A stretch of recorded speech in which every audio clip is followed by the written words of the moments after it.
वीर विक्रम बजरंगी कुमति निवार सुमति के संगी कंचन वरण विराज सुवेशा कानन कुंडल कुंचित केशा हाथ वज्र औजा विराजे कांधे मूज जनेऊ साजे शंकर सुवन केसरी नंदन तेज प्रताप महाजगवंत विद्यावान गुणी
એક વખતના પ્રસંગમાં મેં તમને કહ્યું હતું કે આપણે ત્યાં એ આપણા દેશની રીતે એક વાક્ય બહુ પ્રચલિત છે કે ઉત્સવ પ્રિયા ખલુ સજ્જના.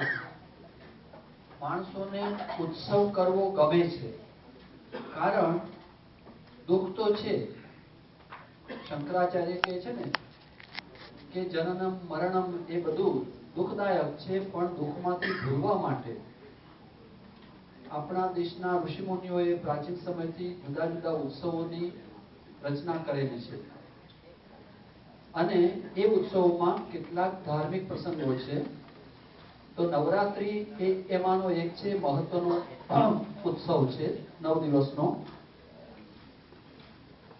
સામાન્ય રીતે એમાં બે રીતે વિચાર થાય, એક તો સમયની રીતે અને વિધિની રીતે. સમયની રીતે તો એવું કહેવામાં આવે છે, જો શાસ્ત્રનો અભ્યાસ કરીએ તો, કે 12 મહિનામાં થઈને 40 નવરાત્રી આવે, એટલે 360 ભાગ્યા 9 એ સીધો હિસાબ ગણ્યો. પણ એમાં 4 નવરાત્રી મહત્વની છે અને 4માં 2 નવરાત્રી સૌથી વધુ મહત્વની છે. 4 નવરાત્રીમાં એક નવરાત્રીની બાબતમાં થોડોક મતભેદ છે, જે હજુ મારા મનમાં પણ ક્લિયર નથી થયો. એક નવરાત્રી આવે ચૈત્ર સુધી એકમથી નોમ સુધીની, બીજી આવે આસો સુધી એકમથી નોમ સુધીની, બે પહેલા ભાગમાં આવી પખવાડિયામાં. ત્રીજી નવરાત્રી આવે પોષ સુધી આઠમથી પૂનમ સુધીની. પૂનમને આપણે શાકંભરી પૂર્ણિમા કહીએ છીએ, પૂનમની પોષની. અને બીજી આવે અષાઢ સુધી આઠમથી પૂનમની. પણ કેટલાક લોકો માઘી નવરાત્રી કરે છે. હવે એ હજુ સુધી મને સમજાયું નથી કે ક્યાંથી એ આવ્યું, કારણ કે મેં જે વાંચ્યું છે એમાં મને ક્યાંય એવા ઉલ્લેખો દેખાતા નથી. તો આ બધામાં ચૈત્ર સુધી એકમથી અને આસો સુધી એકમથી બેનું મહત્વ ખૂબ ખૂબ છે. કયા અર્થમાં? કે આપણે ત્યાં જુદી જુદી 6 ઋતુઓ છે, પણ એમાં શરદ ઋતુ અને વસંત ઋતુ આ બેનું મહત્વ બહુ જ છે. તો ચૈત્ર સુધી એકમથી જે નવરાત્રી આવી એ વસંત ઋતુની નવરાત્રી આવી, શરૂઆતની. એટલે કે ઠંડી પૂરી થઈ અને હવે સારું વાતાવરણ આવવાનું છે, કુદરતી રીતે વનસ્પતિ ખીલી ઉઠવાની છે, એના અનુસંધાનમાં આ થયું. અને બીજું આસો સુધીમાં તો હવે શરદ ઋતુ જવા બેઠી અને આપણે ત્યાં જે આશીર્વાદો આપવામાં આવે છે, તમને ખબર હશે કે તમે 100 વર્ષ જીવો એવું નથી કહેતા, પણ જીવ શરદમ શતઃ, તમે 100 શરદો જીવો એવું કહેવામાં આવ્યું છે વેદમાં. એનો અર્થ એવો થયો કે શરદ ઋતુ એ બીમારીની ઋતુ થઈ અને એ માણસ જો ઓળંગી જાય તો એને વાંધો ના આવે, એટલે આવા આશીર્વાદ આપણને આપવામાં આવે છે. હવે જ્યોતિષની રીતે મહત્વ આપ્યું અહીંયા કે ચૈત્ર સુધી એકમથી એટલે સૂર્ય મેષ રાશિમાં આવે એટલે તડકો વધતો જાય. અને મેં તમને આપેલા એકવાર કહ્યું હતું કે મેષ રાશિનો સૂર્ય ઉચ્ચનો ગણાય અને બહુ જ પાવરફુલ ગણાય, અને પછી આગળ વધે એમ આપણાથી ગરમી સહન નથી થતી, આપણે જાણીએ છીએ, એટલે એને મહત્વ આપ્યું. બીજું, આસો મહિનામાં તુલા સંક્રાંતિ કહેવાય, તુલા રાશિનો સૂર્ય આવે એટલે હવે એનું તેજ ઢળતું જવાનું, એટલા માટે. તો આ બંનેને વિષુવ સંક્રાંતિ કહેવામાં આવે છે, જેમ આપણે મકરમાં મકર સંક્રાંતિ કહીએ છીએ એવું. તો આ સમયની રીતે વાત થઈ. હવે તહેવારની રીતે જોઈએ તો વાર્તા મૂકવામાં આવી માર્કંડેય પુરાણમાં કે ચંડ, મુંડ, મહિષાસુર એ જુદા જુદા જે દૈત્યો હતા એની કલ્પના કરવામાં આવી. મૂળ તો આની પાછળનો હેતુ એક જ છે મહત્વનો, એ પછી જોઈએ આપણે કે આ રાક્ષસોએ બહુ જ ઉત્પાત મચાયો.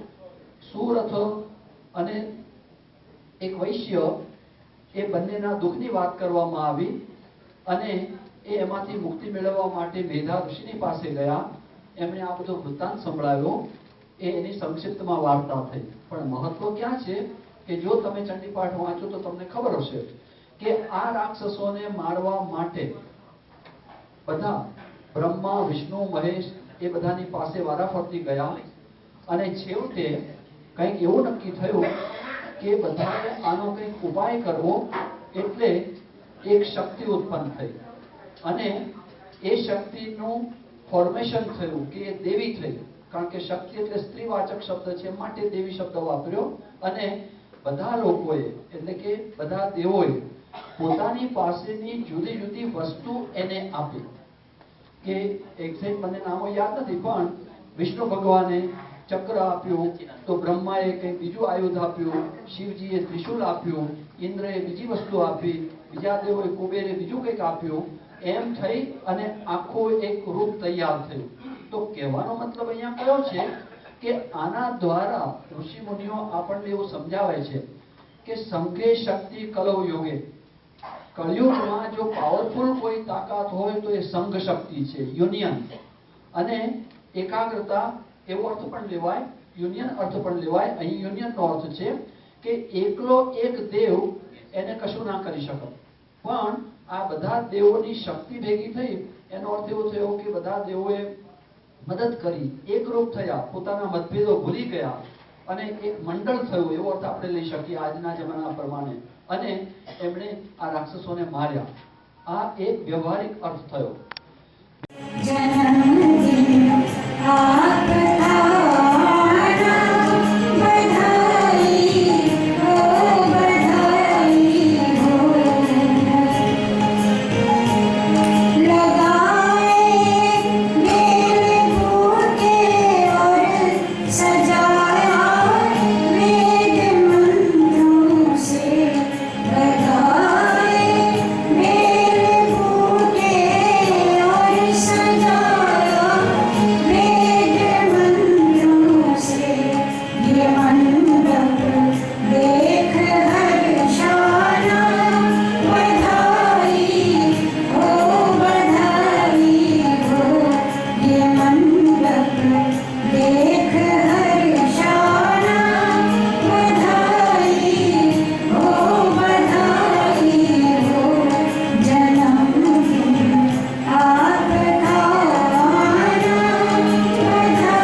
Happy birthday to you. All seniors. Happy birthday to all seniors. Happy birthday to you.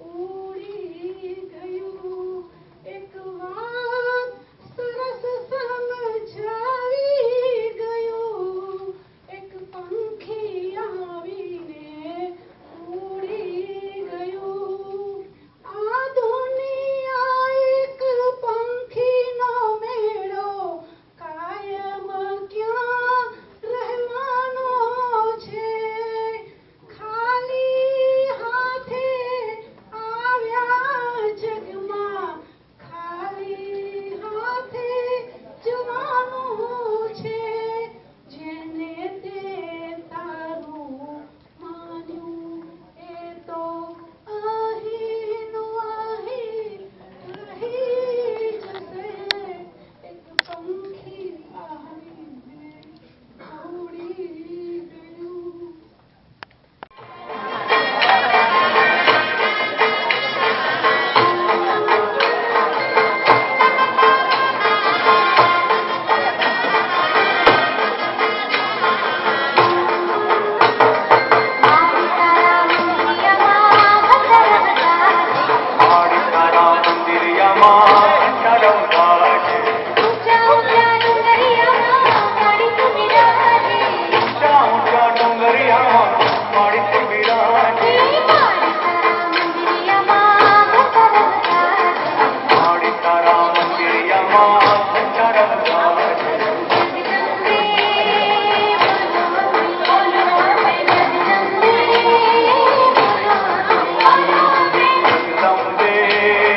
Bolo Ambe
તમે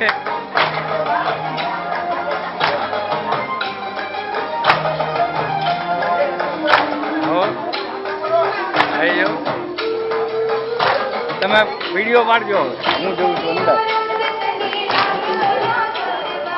કેસરીયો રંગ તને, કેસરીયો રંગ તને લાગ્યો લ્યા ગરબા, કેસરીયો રંગ તને લાગ્યો રે લોલ.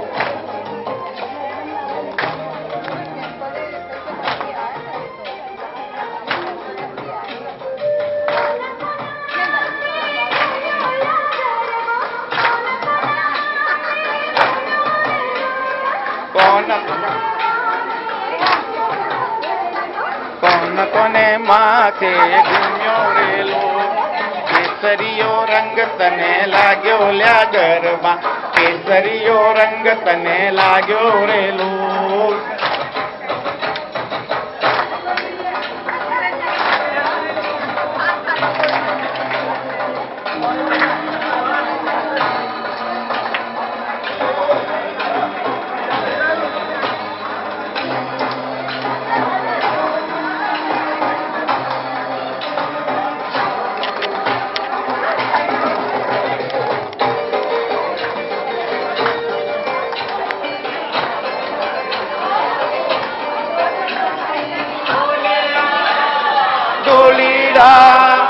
ઢોલીડા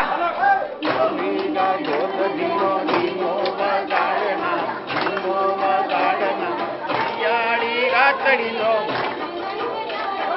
ઢોલીડા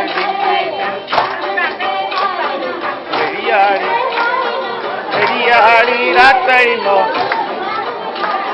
ઢોલીડા ઢોલીડા ઢોલીડા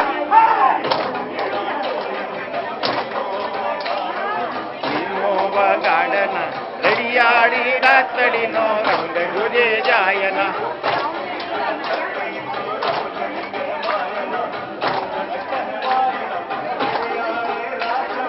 રંગ જુદો જાયના. ઢોલીડા ઢોલીડા ઢોલીડા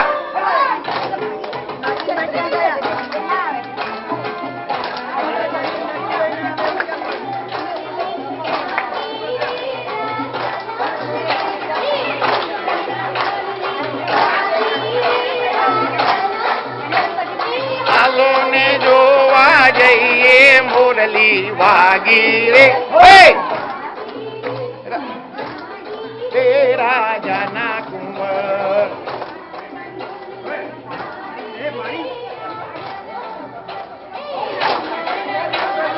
વાગી રે રાજાના કુંવર.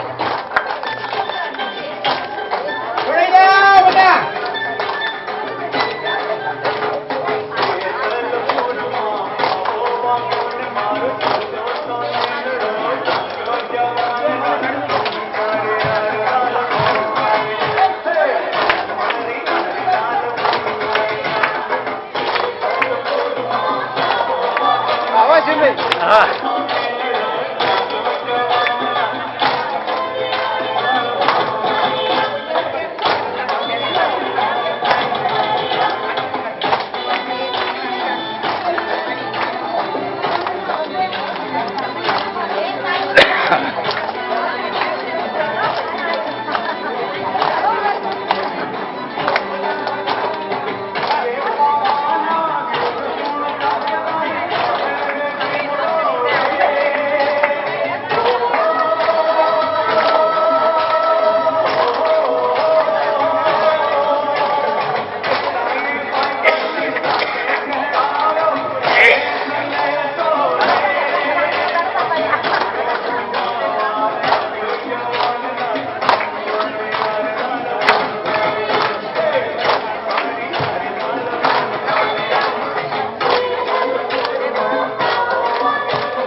પ્રકાશભાઈ ક્યાં છે? પ્રકાશભાઈ તમે નથી ગાવાના ગરબા? તમે ગાઓ ને?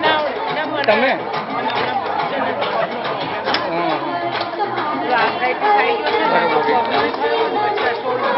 બાપરે, તો તબિયત પેલા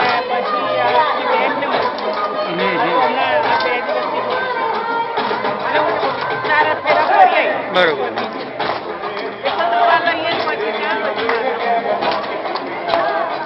લા તમે પાડો તો હું જોઉં છું. મને આવડશે નહીં.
ગરબા નથી ગાવા ને તમારે?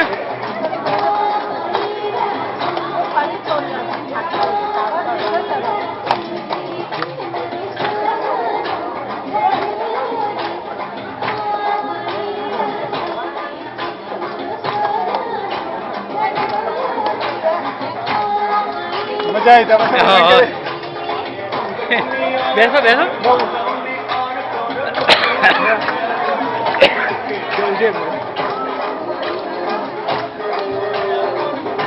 પછી દાઢી આવશે આવશે. હા હા.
एक आंटो मार लो यार, हूँ मैं तो पाड़ी ने मैं बनाना वीडियो रह गई क्या क्या बेन क्या